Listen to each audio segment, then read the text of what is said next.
Good afternoon. I'm Brent Wilsey. With me, Chase Wilsey. We're from Wilsey Asset Management. And welcome to today's Smart Investing Daily Briefing. Well, today we're talking about less and less foreclosures. And this is pretty big here because as short as like 5-6 years ago, people were like, oh, everybody's foreclosing, everybody's losing their houses and so forth. Big changes.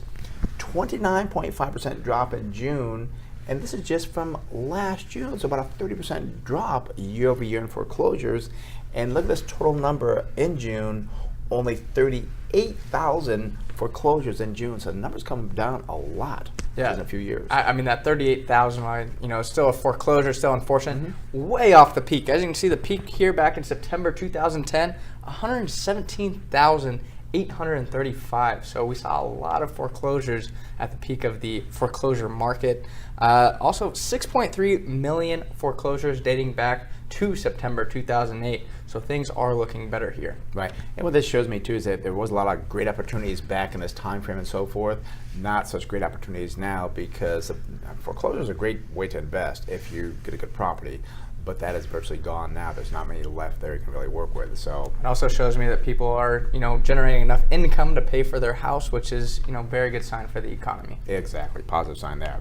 Well, let's talk about a company for the economy. That's Lowe's companies. That's the home builder. Current price around $81.56. The high, not far from that, $83.65, and the low, $62.62. You'll see a big build here over 5 years, way up from about 20 up to above 80. So is it time to sell this company or buy more?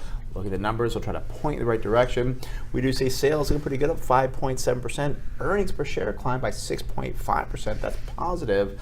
However, PE ratio kind of expensive, 27.3, above the industry average at 24.5. And very curious here, price to tangible book 10 versus the average of the industry 20.7, still very high. I think you point out that Apple, their price to tangible book value 4. So why is this builder so expensive? Not a builder, but home improvement company. Yeah, a lot of times you see high price to tangible book values when you have companies with a lot of intellectual property, such as Apple, where there's a lot of technology involved.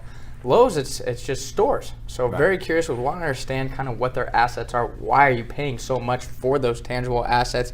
And the balance sheet is just a nightmare. As you can see, the debt to equity is 213.6%. Do not like that. Current ratio is okay at 1.17%. However, I took a look at the quick ratio, 0.31. Wow. So that is kind of concerning. They don't have a strong balance sheet, which we never like to see.